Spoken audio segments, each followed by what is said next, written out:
Well, hello, beautiful teachers around the world. It's Tim Topham here, and today we're going to be talking in a moment all about Facebook advertising, which I know is a topic that has mystified people for generations. I was going to say for quite a while. So I'm really keen to help out with answering some questions and getting you set up with some solutions there, particularly over the course of the next few weeks. But look, we'll just wait a couple of minutes while some more people join us. And I thought I'll take a chance to let you know about a few things that are coming up too. Firstly, season 4 of the podcast starts this Friday. I'm really, really excited to be kicking off again. And we're kicking off with the fantastic Ruth Power, who you may have heard of her blog, which is Piano Picnic. And she's actually here to talk all about playing by ear, which is a topic we've covered a little bit before. We're going into a little bit more detail. And of course, different people have different opinions and views. And it's a great conversation. I really enjoyed chatting with Ruth. So she's up first. And also this season, we've got a great episode with Annie, who was featured last season in regard to hiring new teachers. This season, she's talking about teaching a blind student from no experience. It's an unbelievable story. I can't wait to share that with you. That's coming up. And also another episode, we've got a 10 episode series, or season I should say. One of the other episodes coming up is all about dealing with loss in the studio setting, which I know isn't my usual kind of upbeat style, but something that is really, really important and affects us all at some stage, or may do. So that's another conversation I'm keen to be sharing with people. So great to see a few of you already tuning in. So thank you very much for saying hi. Let me know if you're here. Catherine, I can see Joyce as well, and Sophie. Good to see all of you guys live with us. And look, I've been a little bit quiet since our last major batch of Facebook Lives, which was with Forrest Kinney, and we were talking about lead sheets. It was incredibly popular. I blew up my webinar system, which was kind of exciting, but frustrating for many of you as well. So we'll get that sorted for next time. But geez, it was great to work with Forrest, and of course he created this amazing course with an almost 100-page download notebook with examples and things like that, all available in the InnerCircle membership area. So if you're not a member, then wow, just hanging out with Forrest Kinney and seeing all of his great stuff could be a great reason to join us. Good to see Andrew as well, watching from the UK. G'day, Andrew. All right, so I think we'll get started today, and I'm going to share with you a few different things today. I thought what I'll do is actually come on Facebook Live a couple of times over the next 2 weeks. So this is part 1 of 3, talking about Facebook ads. And today is all about just getting things established and thinking about the planning of the ads, because there's absolutely no point in putting out some kind of Facebook ads or boosting a post even if you actually haven't got a plan of why you're doing it or what you're trying to achieve. So I just want to start at the beginning in case people aren't too sure what a Facebook ad is or what it looks like. This is an example here. So this is an example from HubSpot, and you can tell a Facebook ad simply by, which side's this over here, by the word sponsored written underneath it. And these can appear in your news feed on mobile as you're scrolling through. It might appear in the right-hand side of your desktop if you're on a desktop. If you're not using Facebook, you're not a user of it very much, then it's a good idea to get used to how these kind of ads look and work before you start doing them yourself. You can also see here that, where is it, right about, which way am I pointing? This there. There's a sign up button. So this is known as the call to action. And so you can change whatever word is written here. You've got a headline down the bottom, and you've got obviously the text and the image. So that's one example. Here's an example from me. This is actually a video ad for one of my previous webinars. I know it's a little bit fuzzy, but you can see there, so me trying to capture your attention as you're scrolling through. It's like, oh, who's this guy? And there's a piano in the background. Hopefully that's of interest to people. And my call to action is sign up as well. And I've also got one example from Tom Donald, who came on one of our webinars to talk about teaching adults. So he attracts adult students to his London studio from other countries as well as London. So he actually has people coming from places like the UAE to study with him on their holidays. And so this is an example of one of his ads.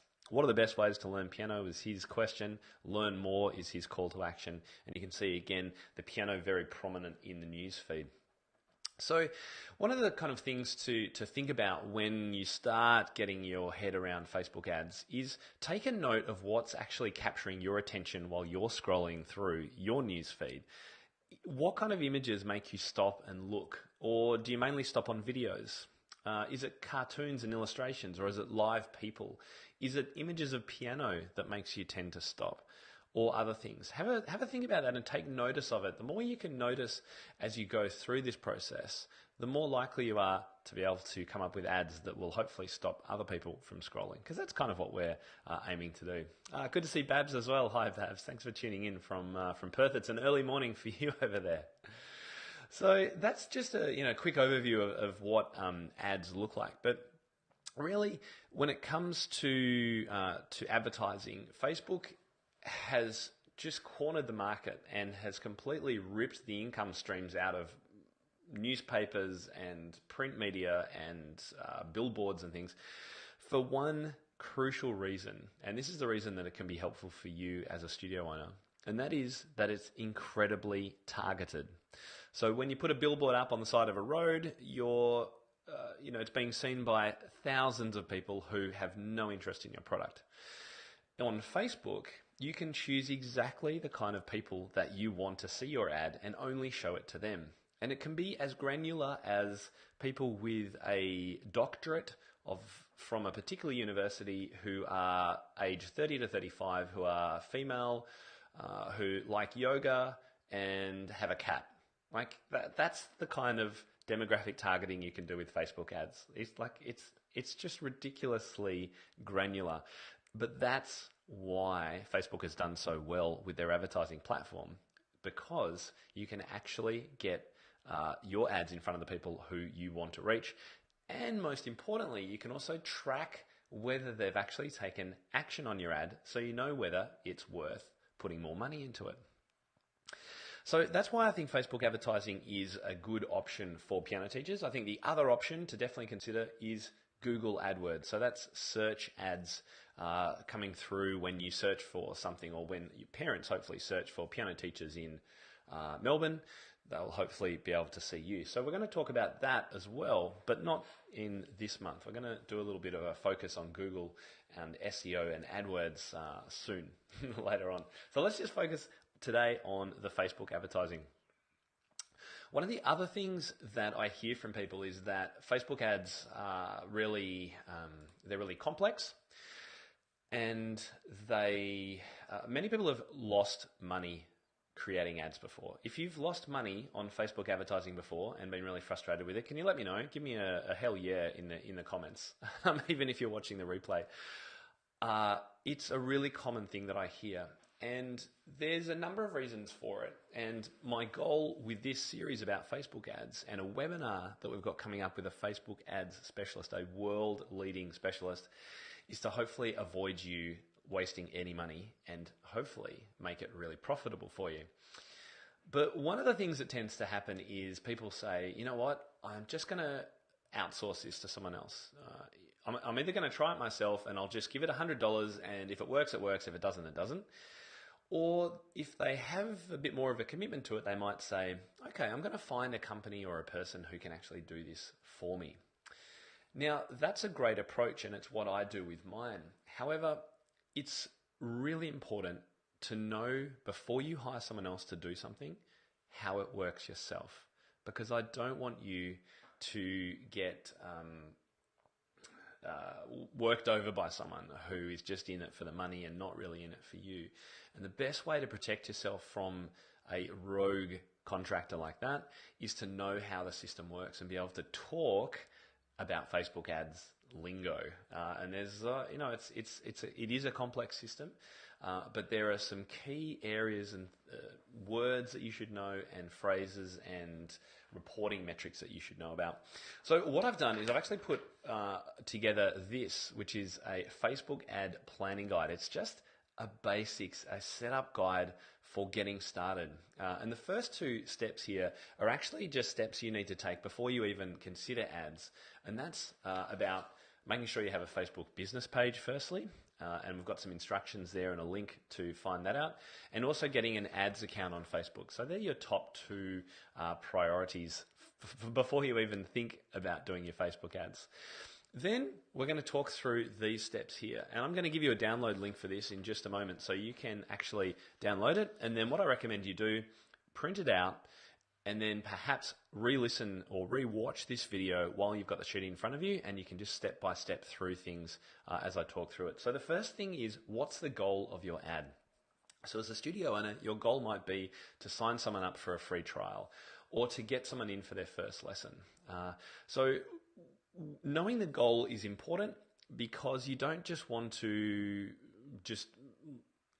Facebook is always reminding you to boost posts, because it's just an easy way. It's like click one button and suddenly your blog post or your article suddenly gets in front of a few more eyeballs. But if there's no real goal for that, then I fear that you might be wasting your time and money.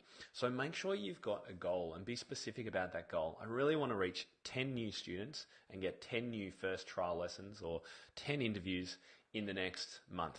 Whatever it is, okay? So what's the goal? Secondly, who is the audience? And be specific. As I mentioned, Facebook allows you to be really specific. So who is your audience? Would you like to find parents who do yoga?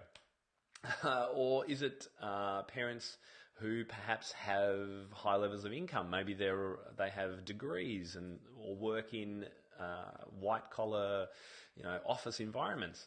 Maybe you want to reach homeschool mothers, and so you might want to target people who are interested in homeschool associations and organizations. Maybe, just going back to, I don't know why I'm talking about yoga so much today. Maybe you are interested in doing a summer camp which combines piano and yoga. So maybe you do want to try and find the parents who are interested in yoga or who like yoga clothing, those kinds of things. That's really important. Finding out who your target audience is really crucial. And so age, gender, jobs, work, and interests are all targetable. So have a bit of a think about the kinds of things that your ideal parents might be doing and might be interested in and might be clicking like on Facebook, because that will really help you decide which direction you go with your targeting. Okay, next one is, how much will you spend? And this is it's always one of those challenging questions, but I tend to recommend spending, testing out an ad when you've got it set up and you've got it set up right, testing an ad for a small amount per day or per week. So you might say, okay, I'm just going to commit $10 a day, and that's $70 a week, and maybe for a month we're going to try this out. Now that's a fair bit of money, so maybe that's a bit too much. Maybe you just go $5 a day, and maybe you do it for 2 weeks. As long as you're thinking about it a little bit before you just kind of jump in, that's always a good idea. You won't get too far, and you won't have a huge range of people watching and seeing your ad if you only spend $5, $10, $50, even $100 total. You really need to budget, preferably for a couple of $100, to make this a worthwhile venture. So I really would encourage you to set aside that money for the purposes of advertising. Okay, now where will the ad traffic be sent? Now this is really, really important. That means when someone clicks find out more or sign up now, where are they going to land? And I would recommend you don't land them on your website, your normal website page. What you really want to do is build a separate page just for the people who have viewed your ad, so that you can show them exactly what you want them to do next. And I would recommend that probably would be, click here to add your email so that I can follow up with you and book in your first lesson if that's what you're trying to do. If you send them just to your website, people won't make the connection between what they saw in the ad and what you're advertising there and what the website is asking them to do. And Facebook doesn't like that. It will actually discredit your ad for that purpose. For that reason. So it's really important to make the ad and the place they land on your website have a connection.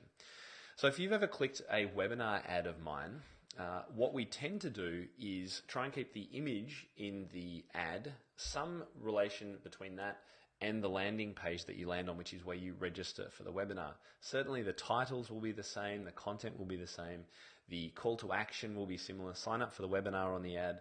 Here's where you sign up for the webinar. So you need to think about that for your website pages. So really, before you even start the ad, you need to have a place where you're actually going to send people to. So, by the way, let me know if you've got any questions as we go through. I'm going to go through relatively quickly so that you can then download this and go through it at your own pace if you wish at the end. So, question, where will the ad, people clicking the ad, be sent to? That's so important. And how will you create it? And I've got some great tools that allow anyone to create amazing landing pages. We call these landing pages, places people land on after viewing an ad. I'm going to share that with you in one of our future Facebook Lives. It is the best plugin I've ever found. So good. Now, the next question is, what will be the call to action? Do you remember I mentioned call to actions before? Let me just put up one of these ads here. So the call to action is where it says learn more there, right? So you can decide what that actually says. Is it going to be learn more? Is it going to be download here? Will it be sign up? Will it be find out more? There's a limit. You can't write them yourself. There's a selection of 5 or 6, I think, calls to action. So what's your call to action going to be here on the ad? And then when they land on your actual webpage, what's your call to action there? Is it book trial lesson? Is it find out more? Is it email us today? Is it call this number? All right. So they're really important questions to ask as well. And, big companies will spend lots of money and lots of time changing just the color of one of these buttons to see if it will increase people's chances of signing up, or the wording of it and things like that. You don't have to worry about that. All you have to worry about is just making sure you've thought about it. What is the logical next step? I would probably suggest, as I mentioned before, that you encourage them into some kind of email system or some auto-responding email system. So my next question on the planning guide is, how will you nurture the people who take action? So if the button is click here to call now, or click here and leave a message or something like that, you're delaying that time between when someone sees the ad and when they actually get to interact with you. So what I would generally recommend is that you get people to leave their email, and then you don't have to do this immediately, but in the short term, I would set up a software like MailChimp, or I use a software called ActiveCampaign, which will then, once someone adds their email, it will just email them back and say, hey, it's so great that you've expressed an interest in lessons for your child. Here's some testimonials, or here's a video of one of our children performing at their last concert.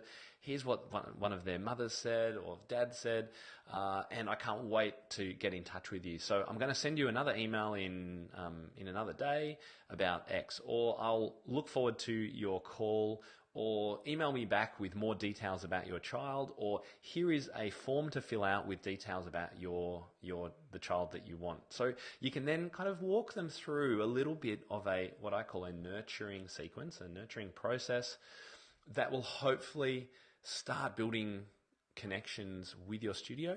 And maybe you haven't even done anything yet, and this is all kind of automatic.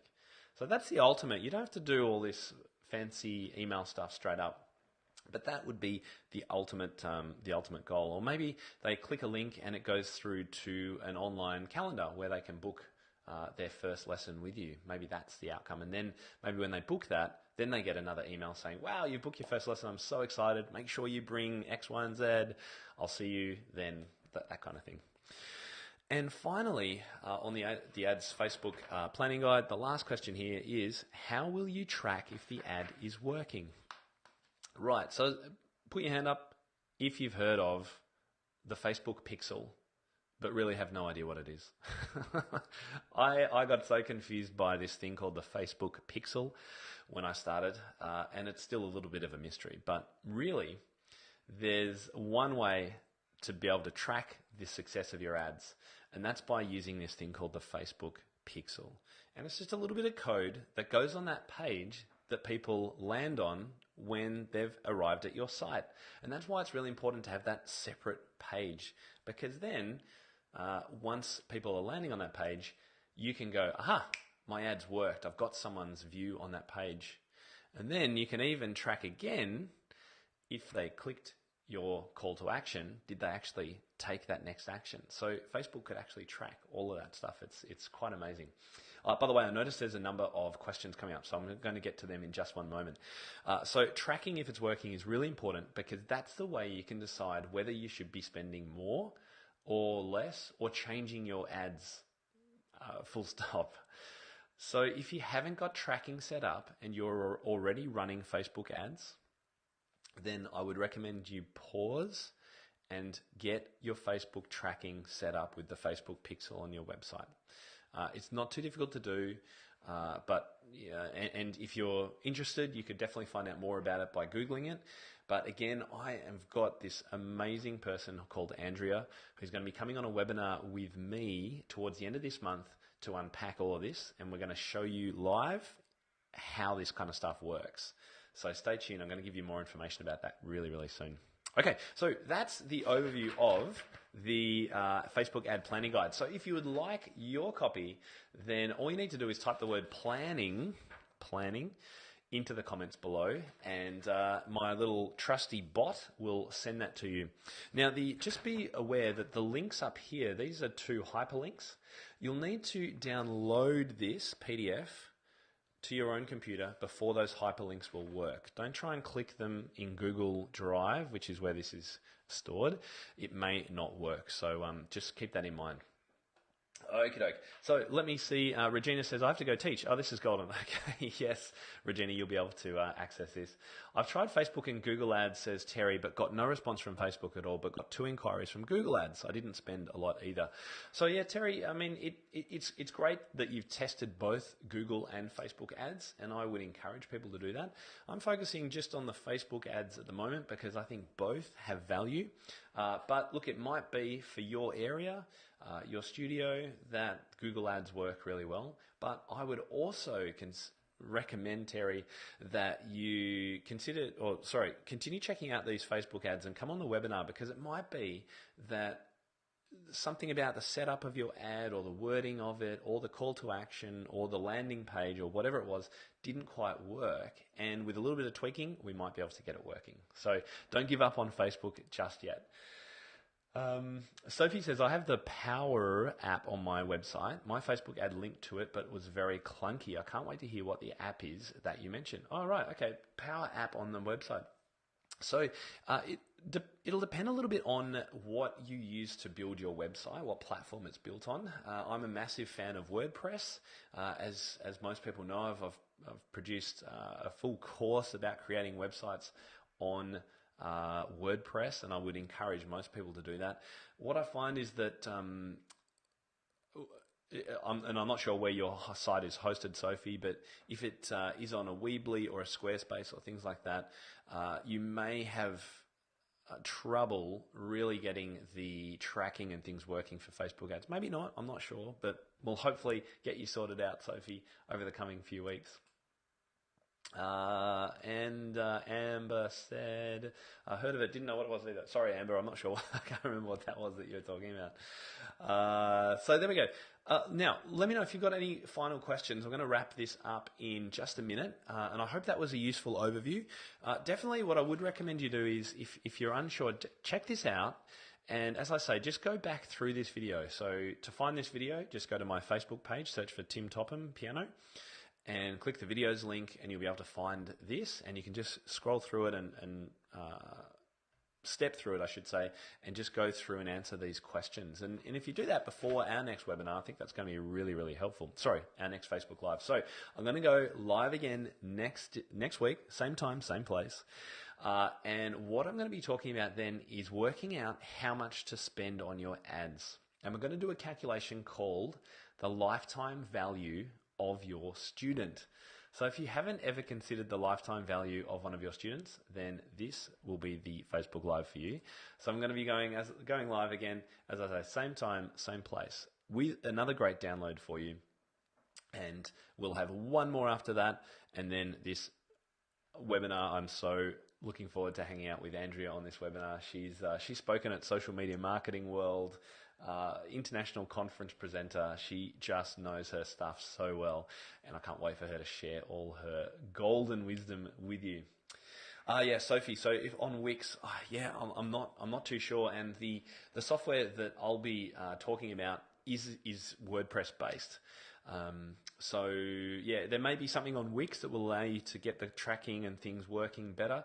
So it certainly shouldn't be clunky, and I would worry if there's any sort of clunkiness to the experience for the user of clicking your ad and going to your website. You definitely want to erase that as much as possible. So we'll see what we can do to help you, Sophie. And for those of you interested in WordPress websites and either updating your website or building one from scratch or migrating to WordPress, then I have a full course. It's called the Online Studio Launchpad course, and it's in my InnerCircle area there. It's a 8-part series with this massive download of pages of notes, and you can actually watch as we do everything on screen, so you can step through it and build your own website. So check it out if that's of interest, and I look forward to seeing everyone next time in about a week's time. We'll be talking more about Facebook ads. And if you do have any questions and you're watching this as a replay, then please just pop a question in the comments. I'd be more than happy to help you out. And if you're watching this on YouTube, then unfortunately writing the word planning into YouTube isn't going to work. I am sorry. So that code word will have to go in Facebook. So if you're watching this on YouTube, just head to my Facebook page, Tim Topham Piano Teaching. Find this video, and then you can grab the download through that link there. All right. Brilliant. All right. So thanks, everyone. I'll leave you to it. Have a great day or night wherever you are in the world, and I'll see you in a week's time.